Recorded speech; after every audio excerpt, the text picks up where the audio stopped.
Drama berjudul Setiaku Berdiri mempunyai 40 episod. Bermula tayangan pada 15 Disember 2025. Setiap Isnin hingga Jumaat. Jam 6 petang di Astroria. Boleh stream di Astrogo atau langgan di Suoka. Idea asal Syahrulizad Mohamdin.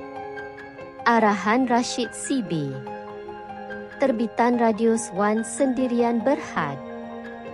Dibarisi pelakon seperti Wana Ali sebagai Zulaika, Nazrif Nazri sebagai Kamang, Sweet Kismina sebagai Marisa, Aidit Noh sebagai Farid, Ali Reza sebagai Zarif.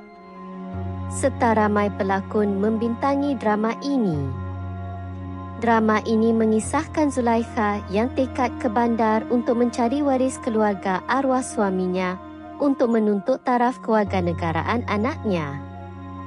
Secara tak sengaja Zulaikha telah bekerja dalam rumah bekas ibu mertuanya. Apa yang berlaku? Dapatkah Zulaikha mendapatkan hak anaknya itu? Jangan lupa menonton drama Setiaku Berdiri.